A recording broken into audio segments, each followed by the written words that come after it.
Bismillahirrahmanirrahim. Assalamualaikum warahmatullahi wabarakatuh. Alhamdulillahi rabbil alamin. Wassalatu wassalamu ala asrofil anbiya'i wal mursalin wa ala alihi wa sahbihi ajma'in. Qala rabbi israh li sadri wa yassir li amri wahlul 'uqdatam min lisani yafqahu qawli, amma ba'du. Anak-anak ibu yang dirahmati Allah Subhanahu wa ta'ala, marilah kita untuk selalu tiada henti-hentinya mengucapkan rasa syukur atas kehadirat Allah Subhanahu wa ta'ala, atas nikmat yang telah dianugerahkan kepada kita semua, yang mana kita masih bisa merasakan dan bertemu bulan suci Ramadan yang penuh berkah ini. Salawat dan salam semoga tercurahkan kepada junjungan kita Nabi besar Muhammad Sallallahu Alaihi Wasallam, yang kita nantikan syafaatnya kelak di yaumul kiamah nanti. Allahumma amin.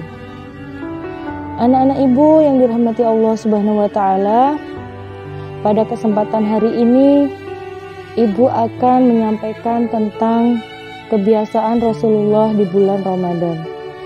Sebelum mengetahui apa kebiasaan Rasulullah Shallallahu Alaihi Wasallam di bulan Ramadan, mari kita tengok kembali surat Al-Baqarah ayat 183 yang disebutkan, "Wahai orang-orang yang beriman, diwajibkan atas kamu untuk berpuasa sebagaimana diwajibkan orang-orang sebelum kamu agar kamu bertakwa."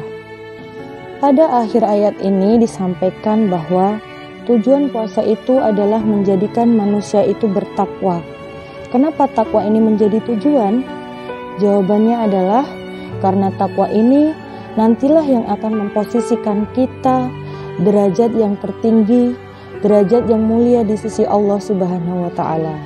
Anak-anak ibu yang dirahmati Allah Subhanahu wa ta'ala, lantas puasa yang bagaimana yang bisa menghantarkan derajat yang tertinggi di hadapan Allah Subhanahu wa ta'ala? Maka Allah telah mengirimkan kepada kita sosok yang bisa menjadi suri tauladan, yaitu Nabi besar Muhammad Sallallahu Alaihi Wasallam. Termasuk contoh bagaimana kebiasaan puasa beliau di bulan Ramadan. Apa sajakah itu? Yang pertama yaitu niat. Rasulullah Shallallahu Alaihi Wasallam selalu berniat puasa sejak malam hari sebelumnya. Dalam sebuah hadis dikatakan dari Hafsah Ummul Mukminin bahwa Nabi Muhammad Shallallahu Alaihi Wasallam berkata, "Barang siapa yang tidak berniat di malam hari sebelum fajar, maka tidak ada puasa untuknya." Hadis riwayat Abu Daud. Nah, anak-anak ibu yang dirahmati Allah Subhanahu wa ta'ala, maka kedudukan niat menjadi sangat penting untuk memulai segala amal kita. Suatu amal yang tanpa diawali niat, bisa saja amal itu tidak sampai pada tujuannya. Maka marilah kita jangan sampai lupa untuk niat sebelum berpuasa. Tanamkan betul-betul dalam hati kita bahwa puasa yang akan kita jalankan itu niat karena Allah Subhanahu wa ta'ala. Kemudian yang kedua yaitu sahur. Rasulullah Shallallahu Alaihi Wasallam selalu mengawali puasa itu dengan melakukan santap sahur. Diterangkan dalam sebuah hadis dari Anas bin Malik radhiyallahu an, dari Zaid bin Sabit radhiyallahu an, kami pernah melakukan makan sahur bersama Rasulullah Shallallahu Alaihi Wasallam, lalu melaksanakan sholat. Anas berkata, "Aku bertanya kepada Zaid, berapa jarak antara azan dan sahur?" Ia menjawab, "Seperti lamanya membaca 50 ayat." Hadis Bukhari dan Muslim. Nah, anak-anak ibu yang dirahmati Allah Subhanahu wa ta'ala, dari hadis ini dapat kita simpulkan bahwa Rasulullah selalu melakukan sahur dan sahurnya itu dilaksanakan pada akhir waktu menjelang azan subuh. Kira-kira jaraknya seperti kita membaca 50 ayat. Oleh karena itu, jangan sampai kita tidak melakukan sahur walaupun itu di akhir. Ya nak ya, misal pun kita merasa kuat untuk berpuasa tanpa sahur, ini bukan perkara kuat atau tidak kuat ya nak ya, tetapi ini adalah perkara bagaimana kita mencontoh apa yang dilakukan oleh Rasulullah Shallallahu Alaihi Wasallam. Selanjutnya yang ketiga yaitu menyegerakan untuk berbuka puasa. Rasulullah Shallallahu Alaihi Wasallam selalu menyegerakan untuk berbuka dengan memakan 3 biji kurma dan 1 gelas air putih. Kemudian Rasulullah Shallallahu Alaihi Wasallam segera berwudu dan mengerjakan sholat maghrib secara berjamaah.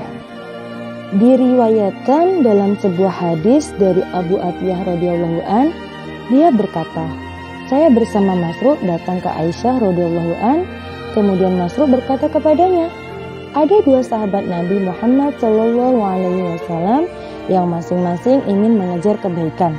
Salah seorang dari keduanya itu segera mengerjakan sholat maghrib dan kemudian berbuka, sedangkan yang seorang lainnya berbuka dulu baru kemudian mengerjakan sholat maghrib berjamaah.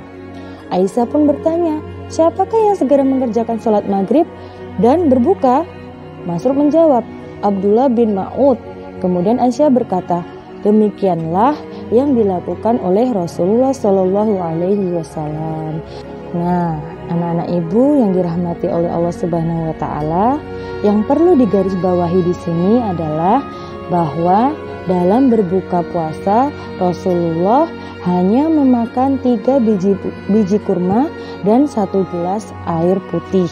Kemudian ia melaksanakan sholat maghrib, tidak kemudian langsung makan dengan porsi yang besar, yang nanti kalau kita makan dengan porsi yang besar tersebut bisa mempengaruhi sholat tarawih kita.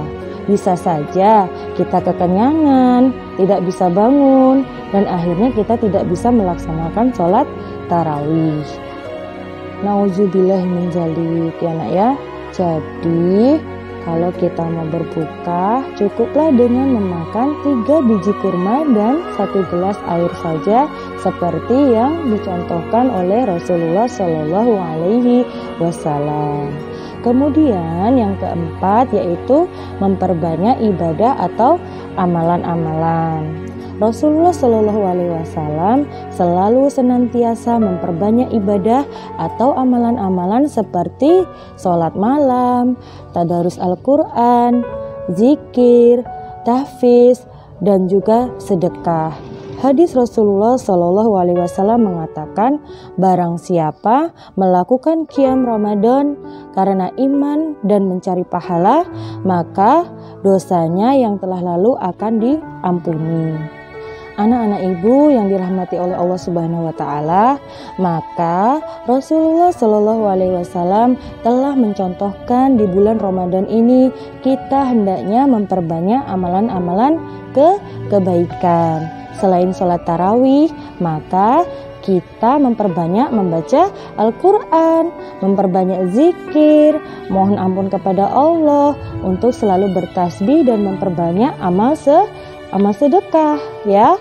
Sesungguhnya tidak hanya zakat fitrah saja, tapi dengan sedekah-sedekah yang lainnya juga.